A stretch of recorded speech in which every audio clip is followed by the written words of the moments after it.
Баршаларыңызға ассалаумағалейкум. Бұл видеода анар жемісінің бірнеше ауруға шипа болатын қасиеттерін білетін боласыздар. Құрметті оқырмандар, видеоны соңына дейін көріңіз. Анар жайлы сіз естіп білмеген ақпарат болады деп сенемін.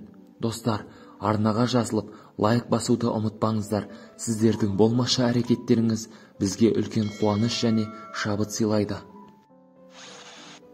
Егер анарды үнемі пайдаланатын болсаңыз, онда сіздің жүрегіңіз сағат сияқты тоқтамай жұмыс істейтін болады. Сондай-ақ кәріліктің сіздің есігіңізді ерте қағуына жол бермейді. Анар жемісі шырыны қандай дәруменге бай екені барлығымызға да таныс. Өйткені бұл жеміс туралы аз жазылып жүрген жоқ. Дегенмен анар жемісінің ерекше қасиеттері мен пайдалы жақтарын біле жүргеніңіз жөн. Анар адам организмін құнарлы заттармен қамтамасыз етіп отырады. Оның құрамында 15 түрлі амин қышқылы бар. Сонымен қоса К, С, В9, В6 дәрумендері мен минералдарға өте бай болып келеді. Анар калориясы төмен жеміс. 100 грамм жемісте бар жоғы 72 килокалория болады.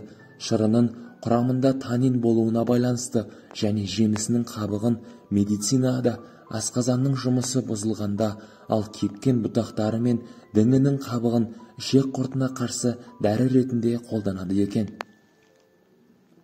Асқазаны ауыратындар, асқазан сөлінің қышқылы жоғары, гастритпен ауыратындар, сондай-ақ энтероколоцитпен ауырғанда анардың ащы сұрыптарын пайдалануға болмайды.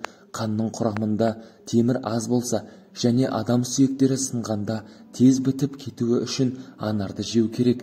Анар шырынының тағы да бір ерекше қасиеті, ол радиация әсеріне шалдыққандарға көмектеседі екен. Анар шырыны иммунитеттің жағдайын жақсартады. Нәтижесінде ағза тұмау сияқты ауруларға шалдықпайды. Жөтел кезінде тіпті анар шырынымен тамақ шаюға кеңес беріледі. Анар құрамында калийдің мөлшері өте көп болғандықтан, ол қан қысымын төмендету үшін өте тиімді болып табылады. Анардың құрамында қабынуға қарсы тұратын зат бар және ол буын ауруларына шалдыққан адамдардың шеміршектері ыдырауының алдын алуда маңызды рөл атқарады.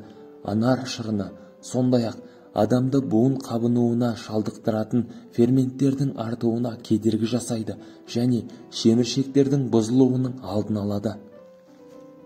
Анар құрамында өте көп мөлшерде эстроген элементі бар. Бұл элемент әйел адамдардың сүйектерінің қаусап кетуінің алдын алады. Анар ағашы жұмақ ағашы.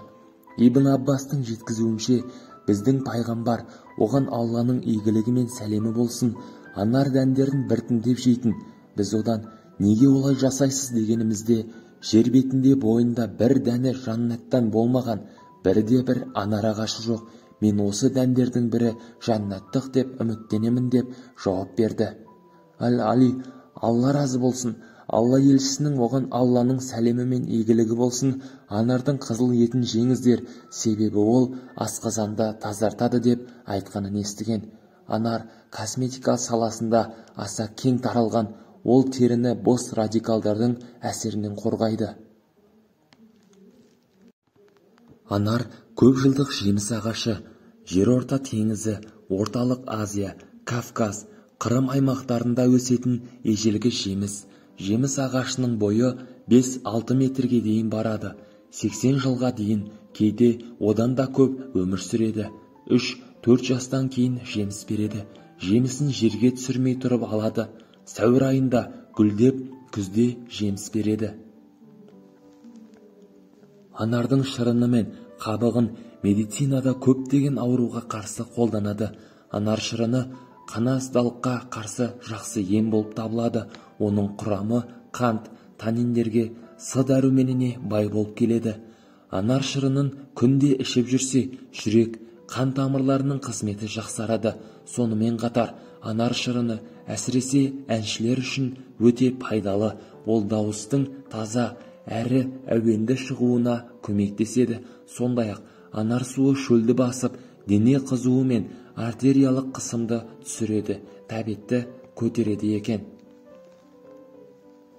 Анар қабығын кептіріп, ұнтақтап, іріңдеп кеткен жараға қарсы қолданса тез жазылады және анардың бір ас қасық ұнтағына бір ас қасық бал қосып жазылмай жүрген жараға жағуға болады екен. Жүкті әйелдер үшін анардың пайдасы қандай? Анар ағашының жемістерінде анасы мен болашақ нәрестеге қажетті дәрумендер бар. Бұл пайдалы элементтер негізінде амин қышқылдары, майлар және көмірсулар, жасұнық, амин қышқылдары мен қышқылдар, лимон, алма, шарап қышқылдары және басқалары бар. Анар жөтелмен күреседі, иммундық жүйені нығайтады және жүктілік кезінде әлсіреген ағзаны бекем қылады. Шырынды түйіршіктелген жеміс темірдің қажетті деңгейін қалпына келтіреді. Бұл әсіресе жүкті әйел үшін өте маңызды. Қандағы темірдің жетіспеушілігі және гемоглобиннің төмендігі қан аздығына әкеледі. Нәтижесінде дамып келе жатқан нәрестеге оттегі жеткіліксіз болып гипоксия орын алады. Анар бірінші триместрде жиі болатын токсикоз кезінде жағдайды жақсартуға көмектеседі. Жүкті әйелдің тәбетін арттырады, оны толыққанды өмірге қайтарады. Жүкті әйелдердің анар жеуіне бола ма? Жүктілік кезінде анар ағашының жемістерін сөзсіз жеуге болады, бірақ кез келген жеміс сияқты анардың аллергия тудыруы мүмкін екенін ұмытпаңыз. Шырынды түйіршіктелген жеміс асқазанның қышқылдығын арттырады. Бұл жағдайда асқазан ішек жолдарының мәселелері бар болашақ аналар ескеруі керек. Анардың кемшілігі бұл тіс эмаліне жағымсыз әсер етуі мүмкін. Сондықтан бұл жемісті тамақ сияқты қабылдағанда кальцийге бай тағамдар туралы ұмытпаңыз. Дәнін жеп немесе шырынын ішкеннен кейін аузыңызды сумен жақсылап шайыңыз. Күніне бір жемістен артық жеуге болмайды. Бұл жемісті қолдану диареядан құтылуға көмектеседі. Әдетте әйелдер осы жемістен алынған шырындарды жақсы көреді. Қандағы гемоглобин деңгейін жоғарылатуға қабілетті.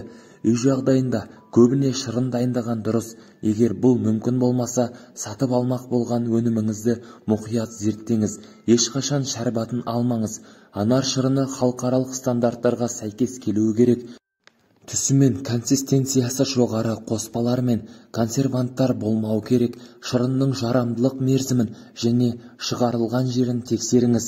Бұл пайдалы өнімге аллергия көп болмайды, бірақ егер болып қалса, дәрігермен кеңесіп, анар жеуді тоқтату керек. Достар, қандай ем қабылдамас бұрын ең алдымен дәрігермен ақылдасып кеңесіп алғаныңыз жөн болады. Егер бұл видео сіздерге ұнаған болса, жақындарыңызға және достарыңызға жіберулеріңізді сұраймыз. Арнаға тіркеліп, лайк басуды ұмытпаңыздар. Қазақша арнаға қолдау білдірейік ағайын.